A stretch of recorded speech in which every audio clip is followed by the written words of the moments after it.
Hey everyone, my name is Claude. And I'm Clinton, and we're the lamest defenders. So we are getting this snowball down the hill, and we are continuing with our MCU Legacy video reviews, and the next one is Thor. So let's get started. Hiya,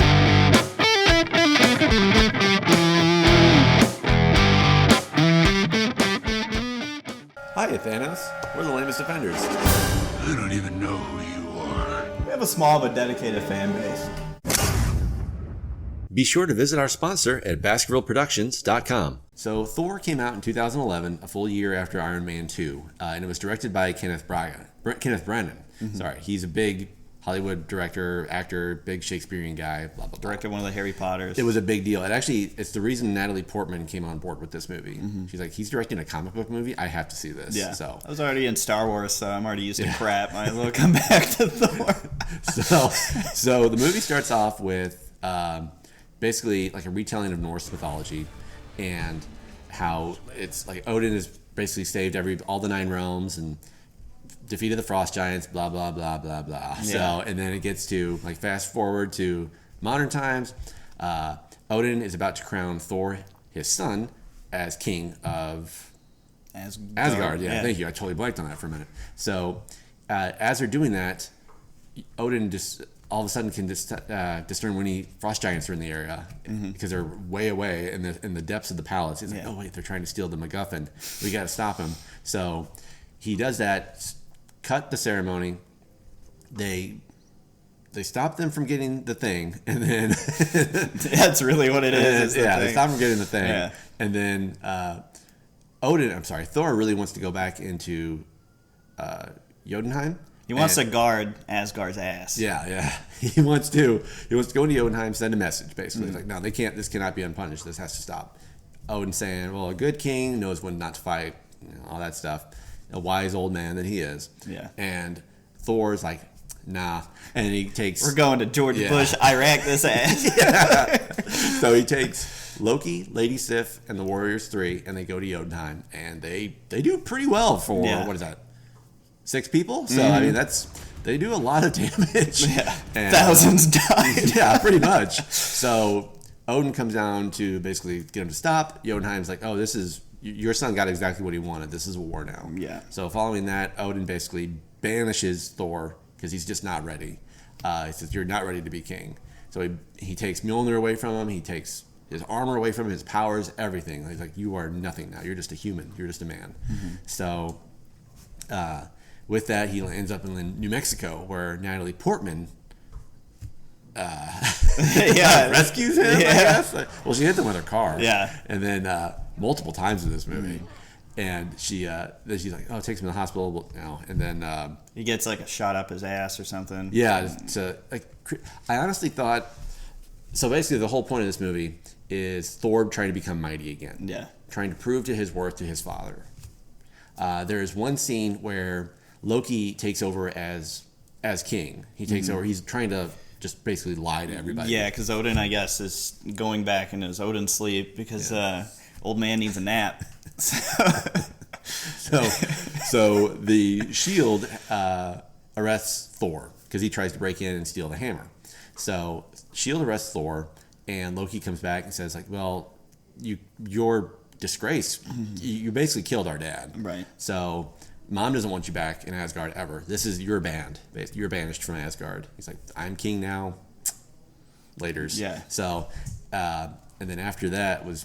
Something that was really cool when Agent Coulson is talking to Thor, Agent Sitwell, who was in a few of these movies, mainly prominently in Civil War, shows up and he's talking to him. He's talking to Agent Coulson, and you see his reflection in the mirror as well. He's like talking out of both faces, which if you've seen Civil War, he is a Hydra agent. Yeah. So I didn't know if they planned that, but that is very clever if they thought that far in advance. I really doubt it, but... Still, awesome. Well, then also during all this too is you have another introduction to another character, which is Hawkeye. He's basically S.H.I.E.L.D. agent, and he doesn't do much. And I think they filmed his scenes like completely separately. He's in his nest. And he's just camping like where the hammer is. Yeah, he's supposed to be in a crane in like a perch basically in a crane, and it's not covered. No. But for some reason, it is pouring down rain, and Jeremy Renner is not wet at all. He is bone dry. Those feathers are dry. So it was just kind of like, okay, that was kind of cool. I guess. Right. Like, I almost wonder if they threw that scene in just to introduce you, like, oh hey, Hawkeye's here too. It's like Black Widow and Iron Man 2. Only this was even more ham-fisted, where like, okay, he's here, introduced. So Loki brings down the destroyer to prevent Thor from ever coming back. Doesn't go as planned. He sacrifices himself, kind of. He gets punched really hard. Yeah. So him and Sif and the Warriors 3, like they're all getting their asses kicked, so. and then he becomes mighty by losing. Yeah, then he becomes worthy again. So he gets Mjolnir back.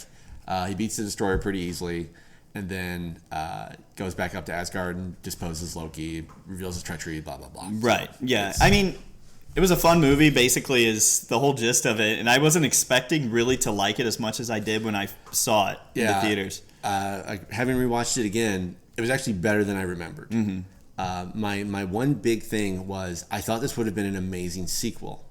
Because we don't really see Thor as being a badass. Like we see it for like 5 minutes in the beginning and then nothing at all. Right. I wish they would have maybe flipped the Dark World in this one. Mm-hmm.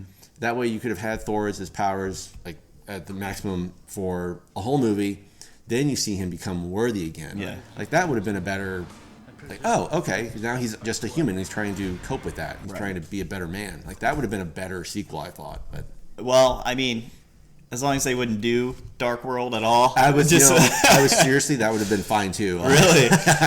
Just cut Dark World completely. So but it's just with this one, it introduced Dark World us. sucks. Yeah, I'm not looking forward to reviewing that. Yeah, and this movie really introduced us to a lot of great characters. Obviously, everything with Asgard, and then especially Loki because he's such a good antagonist, and the way he manipulates. And Tom Hiddleston is perfect. Like he was born to play Loki, and he does such a great job. He was great. Yeah. One thing that's really funny is I know you mentioned it before was with. I guess the wig that Chris Hemsworth was wearing, and his eyebrows are like dyed. Eyebrows are bleached. His beard is bleached blonde. His hair looks he looks stupid. He looks like.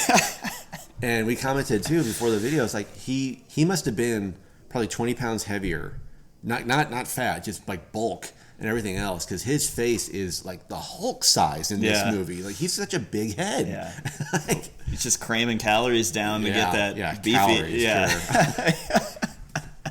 But I mean, again, this is a fun movie, and the premise is, I mean, it's a comic book movie. It's silly, and it works, and everyone did a great job. There was minor things that irked us, which we already addressed, but really, it's a fun movie. I'd probably give it about 7.5. I was thinking a 7. Yeah. It's a good It's kind of like a movie you'd see on cable during Sundays, kind of thing. Like I really liked it. Yeah. That was great. The whole town they built too, and the New Mexico town was completely built from scratch. Like that was just for the movie, which that's amazing to me that they do that. So that's unreal. But yeah. So we recommend this movie, and that's pretty much all we have for this one. So our next review is actually Captain America: First Avenger. Yeah. So that one is a doozy as well. Yeah. So we'll see you guys soon with that one. Thanks so much. Stay lame. See you guys.